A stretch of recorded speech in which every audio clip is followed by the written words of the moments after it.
National pension scheme म्हणजे नेमकं काय, आणि जसं सेव्हिंग बँकेमध्ये जायचं आणि खातं उघडायचं, हे जसे बँकिंग ट्रान्झॅक्शन आपल्याला एकदम सोपे वाटतात, किंवा इतर ज्या काही आपले सेव्हिंग इन्स्ट्रुमेंट्स असतात तेही आपल्याला खूप सोपे वाटतात, की पोस्टाचं काही NSC घेणं वगैरे असू दे, किंवा इतर PPF मध्ये काही पैसे जमा करणं वगैरे असू दे. पण हे जर सोडलं तर NPS ही ची पद्धत थोडीशी कॉम्प्लिकेटेड आहे, आणि अतिशय स्मार्टली जर आपल्याला ते हँडल करता आलं तर त्याच्यामधनं होणारा फायदा हा द्विगुणित होऊ शकतो, एवढं नक्की आहे. अरविंद सरांनी त्याच्यावरती भरपूर अभ्यास करून ते स्वतःची गुंतवणूक करतात. इन ऍडिशन टू दॅट आपल्यासारखे जे त्यांचे मित्र आहेत तर त्यांना सुद्धा ते विनामूल्य मार्गदर्शन करत असतात.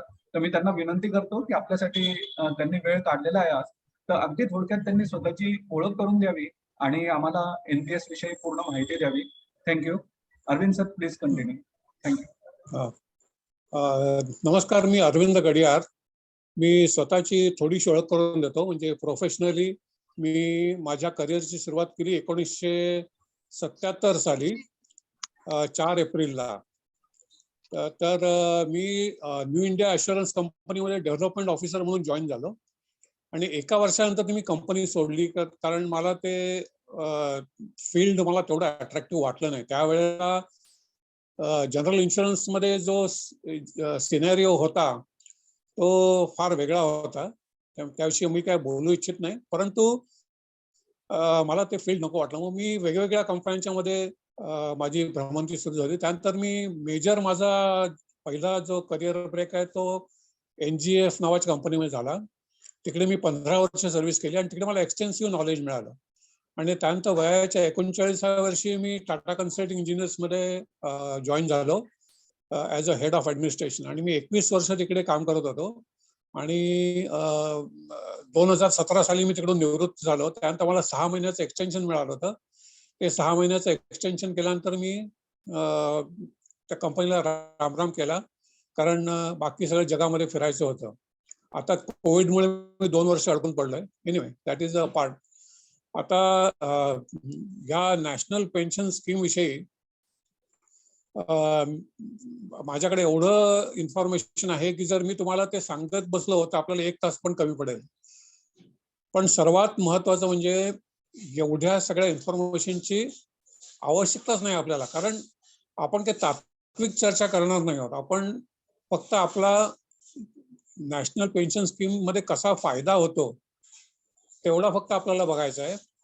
त्याच्यामध्ये अग्रेसिव्ह होऊन आपल्याला काही करायचं नाहीये. त्याच्यामुळे आज जरी मी तुमच्याकडे काही बोललो तरी देखील तुम्ही इमिजिएटली असं करू नका की बा उद्याच्या उद्या आपण जाऊन काय अकाउंट ओपन करायचं, असं करू नका. तुम्ही नीट विचार करा, आणि त्याच्यानंतर माझ्या फोन नंबरवरती मी अवेलेबल असेनच. तर तुम्ही कधीही मला विचारू शकता. 1 to 1 मध्ये मी तुम्हाला देईन, फ्री ॲडवाइस देईन. मी कुठलंही फायनान्शियल प्रोडक्ट वगैरे काही विकत नाही, पण एक अभ्यासक म्हणून मी तुम्हाला जे का माझ्याकडे इन्फॉर्मेशन आहे तुम्हाला 1 to 1 मध्ये देईन. आणि बाकीच्यांना, आता जे बहुसंख्य नवीन आपल्याकडे जे लोक आहेत ज्यांना NPS विषयी काहीच माहिती नाही, त्यांना उगाच मला कन्फ्यूज करायचं नाहीये. तर आपण ही नॅशनल पेन्शन सिस्टम ही काय हे पहिल्यांदा बोलून घेऊया. तर नॅशनल पेन्शन सिस्टम म्हणजेच it's a defined contribution pension system. आता डिफाईन्ड कॉन्ट्रीब्युशन पेन्शन सिस्टम म्हणजे काय, तर तुम्ही जेवढे पैसे भराल आणि तुमच्या वयाच्या 60व्या वर्षी जेवढे पैसे तुमच्या अकाउंटमध्ये जमा होतील तेवढ्या साठवलेल्या पैशांवरतीच तुम्हाला तुमचं जे काय परतावा आहे तो मिळणार आहे. आणि जसं ते LIC मध्ये असतं ना, ABCDEFG त्या स्कीम्स असतात बघा आपल्याला पेन्शनसाठी, तसं सेम इकडे पण आहे. म्हणजे ह्याच्यामध्ये कसं असतं की नॅशनल पेन्शन स्कीमच्या मध्ये 2 ऑप्शन्स आहेत. ओके, तर आपल्याला जर टॅक्सचा बेनिफिट घ्यायचा असेल तर आपल्याला टायर 1चा अकाउंट ओपन करायला लागतो. आणि टायर 1च्या विषयी तुम्हाला नंतर सांगेन, कारण आता तुम्हाला सांगितलं तर ते तुम्हाला कन्फ्युजन होईल. तर आता टायर 1 मध्ये काय होतं की समजा तुम्ही वयाच्या 35व्या वर्षी तिकडे अकाउंट ओपन, बरोबर. तर तुम्हाला मिनिमम 6,000 रुपये वर्षाचे भरायचे आहेत, मिनिमम 6,000 रुपये. ओके, म्हणजेच मंथली 500 रुपये. म्हणजे तुम्ही टोटल तुमची liability for a year is 6,000, बरोबर. आणि जर तुम्हाला टॅक्सचा बेनिफिट घ्यायचा असेल, म्हणजे आपल्याला ATCच्या अंडर जो बेनिफिट मिळतो तो LIC मध्ये मिळतो, पब्लिक प्रॉव्हिडंट फंड मध्ये मिळतो, त्यानंतर बाकीच्या काही हे आहेत स्कीम्स, म्युच्युअल फंड स्कीम्स आहेत त्याच्यामध्ये मिळतो, ELSS त्याला म्हणतात ते. तर अशा तऱ्हेने तुम्हाला हा 1.5 लाखाचा तुम्हाला इन्व्हेस्टमेंट बेनिफिट मिळतो. म्हणजे 1.5 लाख तुम्ही इन्व्हेस्ट केले की एक सर्टन अमाऊंट तुमची वाचवली जाते, बरोबर. आता आपल्याला NPS मध्ये, नॅशनल पेन्शन स्कीम मध्ये 50,000 रुपये पर्यंत गुंतवणूक केली वर्षाला, तर ते लिमिट 1.5 लाखाचं वाढून 2 लाखापर्यंत होतं. एवढं सोपं आहे.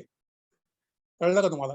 की तुम्हाला इकडे NPS मध्ये का करायचं आहे, तर तुमचं टॅक्सेबल इन्कम एवढं आहे की तुम्हाला तो तुमचा जो ATCचा 1.5 लाखाचा बेनिफिट आहे, तो ATCचा बेनिफिट 1.5 लाखावरनं तुम्हाला 2 लाख करायचं आहे, म्हणून तुम्ही 50,000 टाकताय. एवढं सिंपल आहे. कळलं का तुम्हाला टियर 1 विषयी? तर आता पुढे जातो मी. तर हे कसं आहे की हा जो टियर 1 अकाउंट आहे हा 15 वर्षांनी मॅच्युअर होतो. ओके, 15 वर्ष, पण त्याला एक अट आहे की 15 वर्ष आणि 60 वर्ष हे दोन्ही आहेत त्याच्यामध्ये. म्हणजे वेन यू टर्न 60 दॅट, म्हणजे सुरुवातीला ज्या वेळेला ही NPS चालू केली होती त्यावेळेला तुम्हाला वयाच्या 60व्या वर्षी कंपल्सरली तुम्हाला ते पैसे काढायला लागायचे. म्हणजे कसं की 40% तुम्हाला पैसे काढता येत होते आणि उरलेली जी रक्कम आहे त्याच्यामध्ये तुम्हाला अॅन्युइटीज घेऊन तुम्हाला तो ऑप्शन होता किंवा आहे. आणि ह्याच्यामध्ये एक थोडासा वेगळा पॉइंट आहे की समजा तुम्ही फक्त ह्या अकाउंटमध्ये 2.5 लाखापेक्षा कमी किंवा 3 लाखापेक्षा कमी जर अमाऊंट तुमची 60 वर्षापर्यंत जमा झाली, म्हणजे तुम्ही फक्त 6,000च जमा केले आणि त्याची साधारण व्हॅल्यू 3 लाखाच्या खाली आली, तर तुम्हाला ते अॅन्युइटीज मध्ये एक्झेम्पशन देतात. म्हणजे तुम्ही ते सेफली तुम्ही काढू शकता, सगळे पैसे काढू शकता. तर अशा तऱ्हेचं हे NPS 1चा आहे. म्हणजे जो मेन जो आहे अकाउंट तो NPS टियर 1चा आहे. आणि NPS टियर 2चा जो अकाउंट आहे तो तुमच्या सेव्हिंग्ज बँक अकाउंट प्रमाणेच आहे, काही फरक नाही. म्हणजे आज तुम्ही पैसे घातले, उद्या काढले, परवाच्या दिवशी परत जमा केले, आणखीन 4 दिवसांनी काढले, असं तुम्हाला किती वेळा ते पैसे काढता किंवा घालता येतात, ह्याच्यावरती तुम्हाला कुठलाही टॅक्स बेनिफिट मिळत नाही. ओके.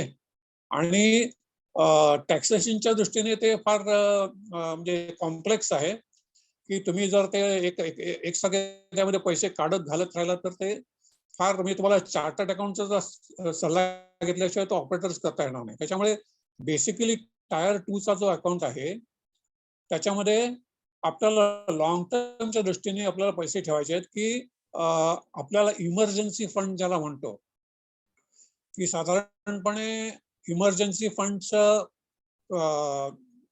डेफिनेशन आपल्याला असं करता येईल की समजा तुमचा अॅन्युअल मिळकत, म्हणजे अॅन्युअल तुमचं जे सॅलरीचं हे आहे, इन्कम आहे, ते समजा 6 लाखाचं असलं, आपण असं गृहीत धरूया. तर साधारणपणे 6 लाख ते 12 लाख एवढे पैसे तुमच्याकडे लिक्विड असायला पाहिजे. तेव्हा हा जो तुम्ही टायर 2 मध्ये जे पैसे ठेवताय, हे पैसे केवळ आणि केवळ इमर्जन्सीसाठी वापरायचे आहेत. आणि त्याच्यामध्ये तुम्हाला जो परतावा मिळतोय तो तुम्हाला टायर 1च्या इतकाच मिळतोय. आणि आता परताव्याकडे आल्यानंतर आपण त्याच्यामध्ये किती प्लान आहेत ते बघूया. तर त्याच्यामध्ये एक सर्वात पॉप्युलर प्लान आहे तो ऍक्टिव्ह अलोकेशन. ओके, तर त्या ऍक्टिव्ह अलोकेशन मध्ये तुम्हाला डिफाईन करता येतं की माझे इक्विटीमध्ये एवढे पैसे जावेत, कॉर्पोरेट डेट मध्ये एवढे पैसे जावेत आणि गव्हर्नमेंट सिक्युरिटीज मध्ये एवढे पैसे जावेत. म्हणजे फॉर एक्झाम्पल इक्विटीमध्ये माझे 50% जाऊन देत, कॉर्पोरेट डेटमध्ये माझे 30% जाऊन देत आणि 20% गव्हर्नमेंट ओरिएंटेड सिक्युरिटीज मध्ये जावे, असं आपण डिफाईन करू शकतो. आणि दुसरा एक ऑप्शन आहे त्याच्यामध्ये जो मला स्वतःला म्हणजे खूप आवडतो. If you are in a younger age bracket, त्यात ऑटो ऑप्शन म्हणतात. ऑटो म्हणजे ऑटोमॅटिकली जसं तुमचं वय वाढत जातं तसं ते इक्विटीचं एक्सपोजर 1-1% कमी करतं आणि कॉर्पोरेट डेट आणि गव्हर्नमेंट सिक्युरिटीचं होतं. म्हणजे it is taking you to a safer mode. म्हणजे फॉर एक्झाम्पल जर तुम्ही 25 ते 30 वयोगटात असाल तर इक्विटीचं एक्सपोजर हे 50% असतं. एकदा तुम्ही तुमची ते एज तुम्ही क्रॉस केलं की ते हळूहळू 1-1% कमी होत जातं आणि ते ऑटो एज्युकेशन हा एक उत्तम मोड आहे त्याच्यामध्ये. ठीक आहे, तर हे झालं आपल्या एकंदरीत या स्कीम विषयी, म्हणजे टायर 1 विषयी. आता तुम्हाला मी सांगतो की कुठल्या कंपन्या आहेत ज्या म्हणजे पेन्शन फंड्स आहेत, म्हणजे जे सेटअप केलेले की जे हे टायर 1 चे अकाउंट तुम्हाला ओपन करून देऊ शकतात. तर ह्याच्यामध्ये SBI पेन्शन फंड म्हणून एक आहे. म्हणजे त्याची गुंतवणूक तुम्हाला कुठल्याही SBIच्या ब्रांच बंद करता येते. म्हणजे ज्यांना जे टेक सॅव्ही नाही आहेत आणि ज्यांना बँकेची मदत पाहिजे, म्हणजे रेग्युलर आपला चेक भरून बँकेकडे जमा करून पाहिजे, त्यांना SBI आहे. त्यानंतर कोटक पेन्शन फंड आहे, HDFC पेन्शन फंड आहे, LIC पेन्शन फंड आहे, बिर्ला सन लाईफ पेन्शन फंड आहे, UTI रिटायरमेंट सोल्युशन्स आहे. तर अशा तऱ्हेचे हे 7-8 फंड आहेत. तिकडे तुम्हाला कुठेही तुम्ही जाऊ शकता. हा, आणि जर तुम्ही टेक सॅव्ही असाल तर तुम्ही CRA NSDL ही NSDL ची वेबसाईट आहे, जिकडून हे पूर्णपणे जे ऑनलाईन किंवा ऑफलाईन जे सर्व अकाउंट जिकडून कंट्रोल होतात. CRA stand for central record keeping agency. तर CRA-NSDL असं तुम्ही जर, किंवा CRA NPS एवढं जरी तुम्ही टाईप केलं ना, CRA-NPS, तर तुम्हाला ते NSDLच्या वेबसाईटकडे घेऊन जाईल आणि तुम्हाला फक्त तुमच्या फोटोची एक स्कॅन कॉपी, आधारची स्कॅन कॉपी आणि तुमच्या पॅन कार्डची स्कॅन कॉपी तुम्ही तुमच्या PC वरती किंवा मोबाईलमध्ये रेडी ठेवली तर तुम्हाला अक्षरशः एक 10 मिनिटांमध्ये तुम्हाला तो अकाउंट ऑनलाईन पण काढता येतो. अतिशय सोपं आहे. परंतु ज्यांना टेक्नॉलॉजीचं तेवढं नॉलेज नाही आहे किंवा ते ऑनलाईन करायला भीती वाटते, त्यांनी सरळ आपलं स्टेट बँकेत जावं आणि त्यांना सांगावं की मला असं अकाउंट ओपन करायचं आहे. ते तुम्हाला फॉर्म देतील आणि तुमचं अकाउंट ओपन होईल. आणि कोटक पेन्शन फंड, त्यानंतर HDFC पेन्शन फंड वगैरे हे सर्व आहे, UTI आहे, हे सर्व त्यांच्या म्युच्युअल फंडच्या ऑफिसेसच्या थ्रू ऑपरेट करतात आणि त्यांच्या स्वतःच्या पण रिटायरमेंट स्कीम्स आहेत, इंडिपेंडंट रिटायरमेंट स्कीम. त्याच्यामुळे there is every likelihood that they may try to divert you to their own pension scheme. त्यामुळे पण SBIचं तसं नाही आहे. SBIचा सगळा सरकारी कारभार आहे. त्याच्यामुळे तुम्ही कुठल्याही SBIच्या ब्रांचमध्ये जाऊन तुम्ही हा अकाउंट ओपन करू शकता. ठीक आहे, तर मला वाटतं मी तुम्हाला बरीचशी माहिती जी रिक्वायर्ड होती ती दिलेली आहे. आपण आता परत एकदा क्विकली आपण काय पॉइंट आपण म्हणजे नोट केले ते आपण बघूया. एक तर NPS टायर 1 हा अकाउंट आपल्याला 50,000चा बेनिफिट टॅक्स मध्ये घेण्यासाठी ओपन करायचा आहे. तो अकाउंट तुम्ही 60 वर्ष झाल्यानंतर मॅच्युअर होतो आणि त्याच्यामधली काही रक्कम तुम्हाला कॅश मध्ये काढता येते आणि उरलेल्या रकमेमध्ये तुम्हाला ॲन्युइटी घेता येते, जी सेम आहे, म्हणजे जे अस्तित्वात आहे आपल्या प्रॉव्हिडंट फंड मध्ये, त्याचप्रमाणे एक्झॅक्टली सेम ABCD EFG हे आपले ऑप्शन आहेत आणि त्याप्रमाणे आपल्याला ती घेता येते. त्यानंतर टायर 2 अकाउंट आपल्याला काय करायचं आहे, तर टायर 2 मध्ये तुम्ही ही जी अकाउंट मध्ये रक्कम जमा करताय त्याच्यामध्ये तुम्हाला सेम परतावा मिळतोय. साधारणपणे 10 ते 12% आपण लॉंग टर्म मध्ये आपण अपेक्षित करू शकतो. ऑटो अलोकेशन केलं तुम्ही साधारणपणे डबल डिजिट मध्ये आपल्याला मिळू शकतो. जास्तचे हाव ठेवू नका. हा पेन्शनचा प्रकार आहे, त्याच्यामध्ये तुम्हाला हायर रिटर्न्स मिळणार नाही आहेत आणि अपेक्षा पण करू नका. तेव्हा आपल्याला जे इमर्जन्सी इन्कम आहे, म्हणजे आपल्याला इमर्जन्सी फंड, पटकन घरामध्ये काही मेजर फायनान्शियल नीड आली तर तुम्ही अक्षरशः एका सिंगल क्लिक मध्ये तुम्ही हे पैसे तुमच्या T+2च्या घरात येतात. तर त्याच्यामध्ये NPS-ने एक म्हणजे NSDL ने एक योजना पण केलेली आहे, NPS fund in along with NSDL, की ते व्हर्च्युअल अकाउंट म्हणून एक असतं. म्हणजे after you open the account you can open virtual account, आणि त्या virtual account is connected to your savings bank account. तर तिकडून तुम्ही तुमच्या सेव्हिंग्स बँक अकाउंट मधनं पैसे तुम्ही त्या व्हर्च्युअल अकाउंट मध्ये तुम्ही ट्रान्सफर केले की ऑटोमॅटिकली तिकडे जातात. आणि समजा तुम्ही NPS-च्या वेबसाईटवरती गेला आणि विड्रॉल केलं तर T+2 मध्ये तुमच्या अकाउंटमध्ये डायरेक्टली जमा होतात पैसे. पण हे सगळं नंतरच्या गोष्टी आहेत, जास्त कॉम्प्लिकेटेड आपण करायला नकोय. तर ही सर्व पार्श्वभूमी आहे, ज्या पार्श्वभूमीवरती आपण हे NPS-चं अकाउंट ऑपरेट करू शकतो. त्यानंतर आता माझ्या स्वतःच्या अनुभवाबद्दल सांगतो. माझा स्वतःचा अकाउंट होता NPS-चा, तो मी 60 वर्ष झाल्यानंतर बंद केला, कारण मला काही स्पेसिफिक कारणासाठी, म्हणजे for the investment in home, ते मला फंड्स पाहिजे होते, म्हणून मी तो अकाउंट बंद केला आणि परत नवीन अकाउंट चालू केला. तर दिस यू कॅन डू इट. म्हणजे समजा तुम्हाला असं वाटलं की आपल्या वयाच्या 60व्या वर्षी आपल्याला पूर्ण रक्कम काही ह्याच्यामध्ये टाकायची नाही आहे अॅन्युइटीमध्ये, तर तुम्ही ते पण करू शकता.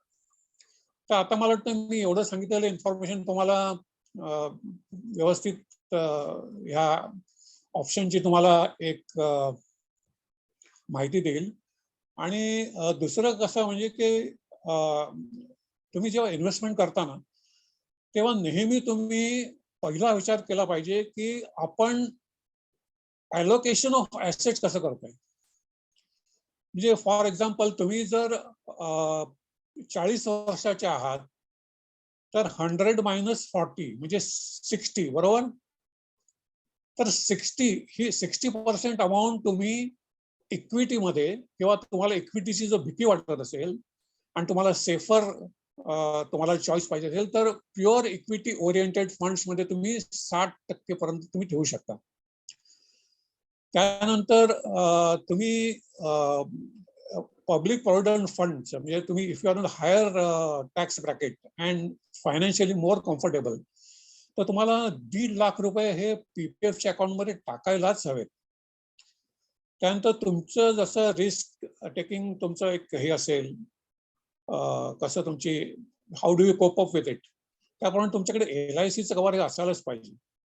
ऑफकोर्स LIC मध्ये तुम्ही ते प्युअर हे घ्यायचं, त्यांचं कसलं ते प्युअर व्हॅनिला, म्हणजे मला काही झालं तरच हे पैसे परत मिळणार, नंतर काय otherwise that money is forfeited at the end of the year. परत पुढच्या वर्षी परत 4,000 भरले की तुम्हाला एका ठराविक सबस्टॅन्शियल अमाऊंटचं तुम्हाला कव्हर मिळू शकतं. मला वाटतं काहीतरी तुम्ही 25 वर्षाचे असाल तर 4-1,000 मध्ये तुम्हाला 50 ते 60 लाखाचं कव्हर मिळू शकतं, जर तुम्ही लवकर ओपन केलं तर. ते त्यानंतर गोल्ड मध्ये तुम्ही एक 5% गुंतवणूक वर्षामध्ये करायला पाहिजे. तर हे विविध ऑप्शन्स जे आहेत हे तुम्ही वापरायला हवेत.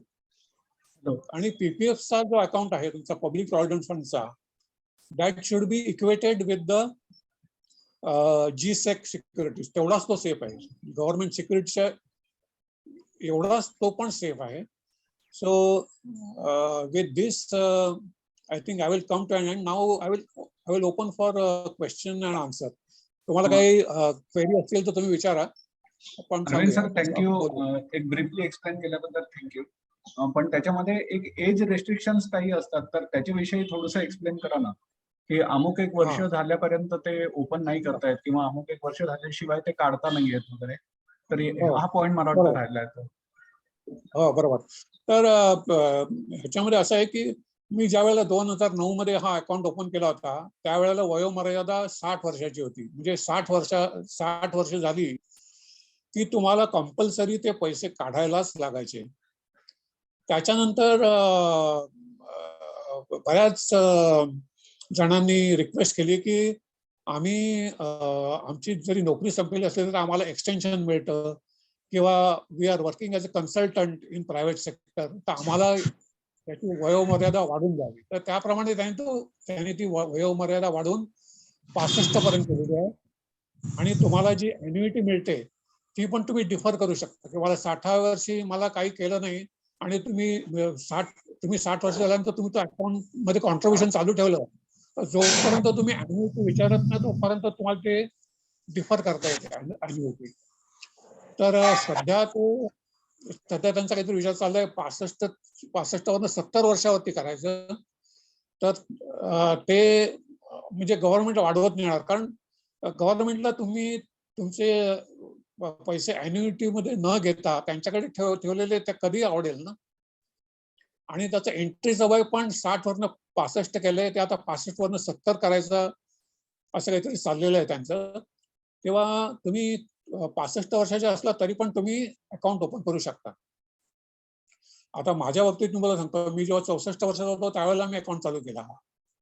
कारण त्यावेळेला वयोमर्यादा 65 होती. आता माझ्या अंदाजाने 70 वर्षाची आहे वयोमर्यादा.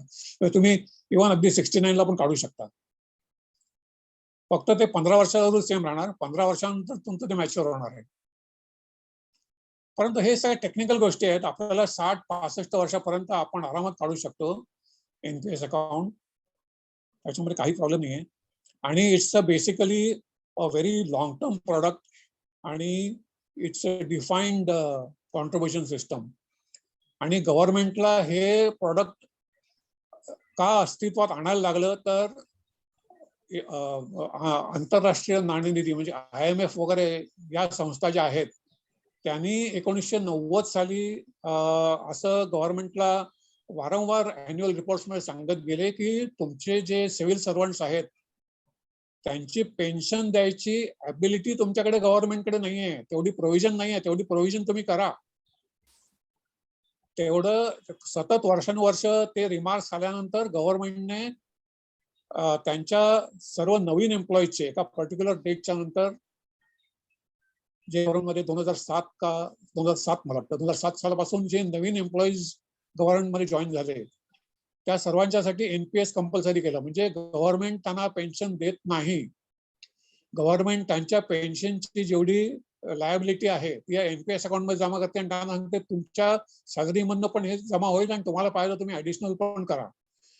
तर अशा रीतीने हे गव्हर्नमेंटने कंपल्सरी म्हणून म्हणजे दुसरा रस्ता नव्हता गव्हर्नमेंटकडे, कारण डोक्यावरचं बोज वाढत होतं कर्जाचं.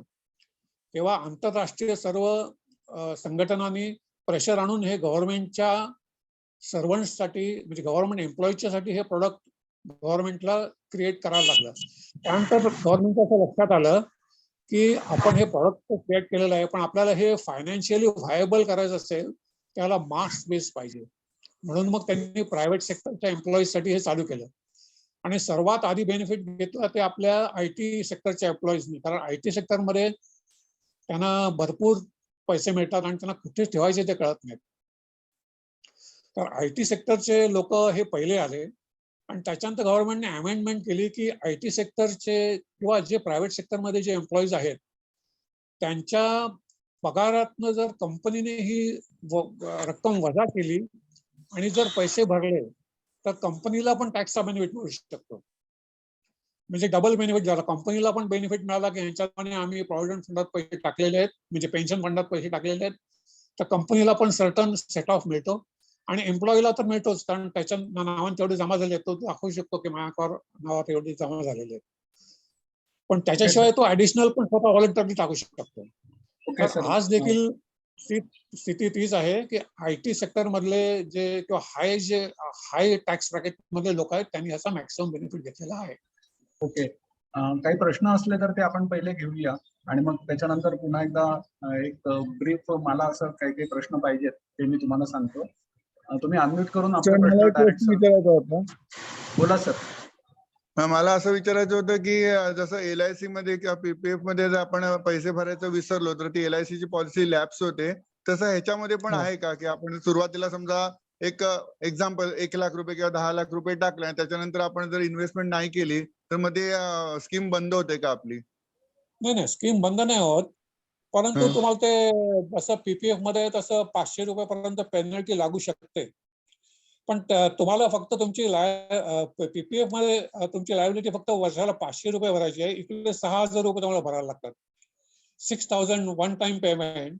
त्यामुळे एप्रिल महिना सुरू झाला की पहिले ते 6,000 रुपये तुम्ही डिपॉझिट करूनच टाका ना. म्हणजे वर्षभर तुम्हाला करावं नको. फक्त 6,000 ची लायबिलिटी तुम्ही एकदा अकाउंट ओपन केला की वर्षाला फक्त 6,000 ची लायबिलिटी आणि त्या 6,000 तुम्हाला पूर्णपणे बेनिफिट मिळतोय इन्कम टॅक्स मध्ये. ओके सर, पण त्यांचा प्रश्न असा होता की ते जर भरायचं राहिलंय हो, तर जशी LIC हो. लॅप्स होते तसे ते लॅप्स होतात का? ते पैसे परत मिळतील ना नाही, त्यांना विथ लॅप्स नाही इंटरेस्ट? होत, लॅप्स नाही होत. नाही, नाही, नाही. जसे पब्लिक प्रॉव्हिडंट फंडचे पैसे लॅप्स होत नाहीत, परंतु तुम्हाला 500 रुपये पेनल्टी भरायला लागते, कारण तुम्ही ते पैसे भरलेले नाही आहेत म्हणून एका पर्टिक्युलर वर्षी. तसं टेक्निकली 500 रुपयापर्यंत दंड करून म्हणजे ती दंडाची रक्कम भरून तुम्ही हा परत अकाउंट तुम्ही ऍक्टिव्हेट करू शकता. म्हणजे तो पॅसिव्ह अकाउंट करून टाकतात तो. म्हणजे तुम्हाला त्याच्यामध्ये ट्रान्झॅक्शन करता येत नाही, परंतु तुम्ही ते नॉमिनल 500 रुपये भरले, त्यांच्याकडे तुम्ही सांगितलं की असं असं मी विसरलो होतो, तर ते म्हणतात तुम्ही ते 500 रुपये पेनल्टी भरून टाका आणि नंतर तुम्ही अकाउंट तुमचा ऍक्टिव्ह होऊन जातो. ओके सर, अजून पण काही तेवढं प्रश्न आहे? करण्यापेक्षा 6,000 रुपये वर्षाला भरायचे ना, सर्वात बेस्ट. बरोबर. अजून काही प्रश्न असले तर तुम्ही डायरेक्ट विचारू शकताय. मी अभिजित पाटील बोलतोय. नमस्कार सर. हा, नमस्कार, बोला. मी आता रिसेंटली ट्रान्झॅक्शन केलं, त्यात असं दिसतंय मला काहीतरी ऑप्शन की before 15 years also we can exit from this NPS, असं आहे का त्यामध्ये? कारण आता मला 5 वर्ष झालेत आणि रिसेंटली मी एक टॅब बघितला की एक्झिट फ्रॉम NPS स्कीम, तर त्यातनं अर्ली एक्झिट पॉसिबल झालंय का आता?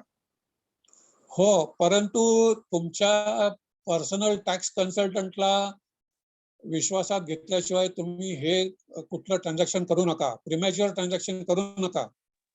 ओके, कारण थँक्यू.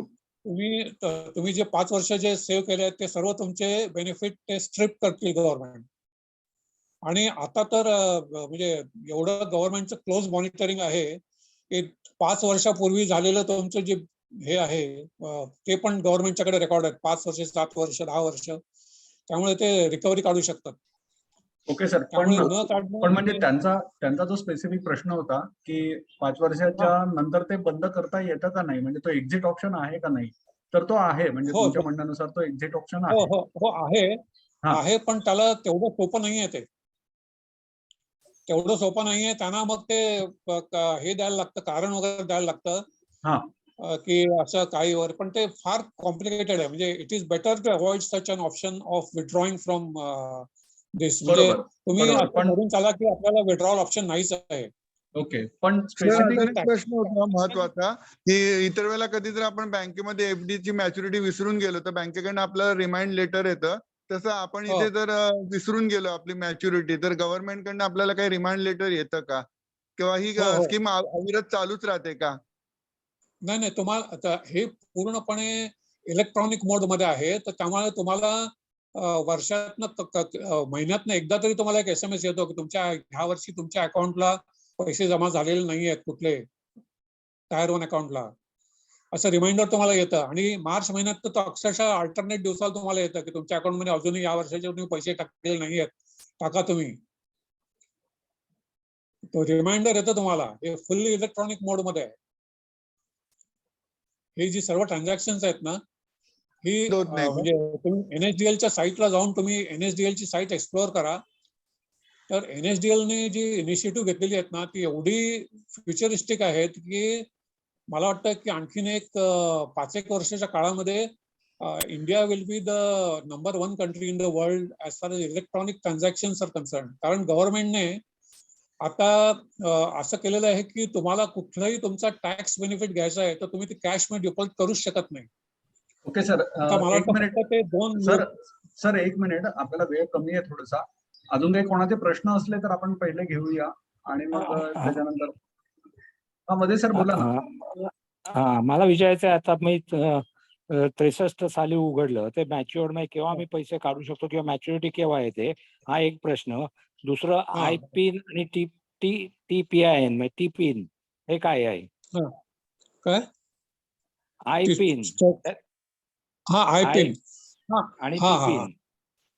हा आय पिन ते अकाउंट ओपन करताना ना तुम्हाला ते पासवर्ड टाईप येतं ते आय पिन. ते करायला ते सर्व कंपल्सरी असतं का?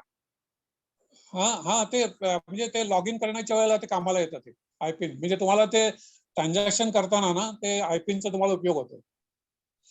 अच्छा. दुसरं म्हणजे आता 63 साली उघडलं तर ते मॅच्युअर्ड केव्हा होतं? 63 + 15. अच्छा. हा, ओके. परंतु ह्याच्यामध्ये काय की तुम्ही जर एकदम म्हणजे हाय टॅक्स prepaid ब्रॅकेट मध्ये चं 15 असाल, वर्षाची किमान मॅच्युरिटी असते का? किमान 15 वर्ष ठेवावंच लागतं का? नाही 15 वर्ष किंवा 60 वर्ष, 15 इयर 15 इयर्स तुमचं अकाउंट चालू पाहिजे किंवा तुम्हाला 60 इयर्स कंप्लीट झाली की त्यानंतर होतं. म्हणजे दोन्ही पॅरामीटर्स आहेत. 60 वर्ष 15 वर्ष पण व्हायला पाहिजेत अकाउंटला आणि तुम्हाला 60 वर्ष पण कंप्लीट. परंतु काय झालं माहिती का, आता गव्हर्नमेंट आता म्हणजे सर्वच त्यांचे जेवढे इन्व्हेस्टमेंट ऑप्शन्स आहेत ना त्याच्यामध्ये अर्ली एक्झिट देत आहे. म्हणजे keeping some this because not only in India, all over the world, the government, the money system is flush with funds. आणि तेवढे रिटर्न जनरेट करता येत नाही ना, त्याच्यामुळे गव्हर्नमेंट इज म्हणजे इन डेज टू कम. आता पूर्वी तुम्ही बघा की तुम्ही तुमच्या एम्प्लॉई प्रॉव्हिडंट फंड मधून इझिली पैसे काढू शकत नव्हता. आता तुम्हाला अतिशय इझिली तुम्हाला तुमच्या एम्प्लॉई प्रॉव्हिडंट फंड मधून पैसे काढता येतात. सर, पण आहे 15 वर्ष कंप्लीट झाली किंवा 60 वर्ष कंप्लीट झाली की मग आपल्या अकाउंट मध्ये ऑटोमॅटिक क्रेडिट येतं का आपल्याला तशा इन्स्ट्रक्शन द्यावे लागतात आणि मग आपल्याला पैसे मिळतात? हो, तो एक फॉर्म भरायला लागतो की असं असं मला बंद करायचं आहे. ते पण ऑनलाईन होऊ शकतं. ऑनलाईन तुम्ही ते क्लोजरची रिक्वेस्ट केली तर होऊ शकतात किंवा ऑफलाईन मध्ये पण होऊ शकतं. तुम्ही जर फॉर्म दिलात तुम्हाला बंद करायचं आहे तरी पण होऊ शकतं. दोन्ही ऑप्शन्स आहेत तुम्हाला. ओके, परंतु ह्याच्यामध्ये आपल्या मीटिंगला झूम कडनं वेळ असते 40 मिनिटाची. तर मी प्रयत्न करतोय, त्यांना ईमेल मी पाठवलेला आहे. आपल्याला जर एक्सटेन्शन मिळालं तर ही मीटिंग आपण कंटिन्यू ठेवू शकतो. अदरवाईज 1-2 मिनिटाचा फक्त ब्रेकने आपण परत एकदा जॉईन करू. जर ऑटोमॅटिक ती बंद झाली तर तोपर्यंत आपण डिस्कशन सुरू ठेवूया. थँक्यू. हा, चालेल. ओके. तर दुसरा कोणाला काय प्रश्न विचारला तर विचारून घ्या. सर, आणखीन एक आपलं इंडिव्हिज्युअल इयरली 50,000 आपण बेनिफिट घेतो, 50,000 डिपॉझिट करून. कॉर्पोरेट मध्ये 2 लाखाचं कॉर्पोरेटकडे 2 लाखाची प्रोव्हिजन आहे. म्हणजे जर कॉर्पोरेटने आपल्या सॅलरीतनं इयरली 2 लाख एनपीएस ला भरलं तर आपल्याला ऍडिशनल 2 लाखाचा बेनिफिट मिळतो का? हो, तेच. म्हणजे काय माहितीये का, सिंपल गोष्ट आहे. एटीसी खाली आपण 1.5 लाखचा बेनिफिट घेतो, बरोबर? करेक्ट. म्हणजे तुमचे LIC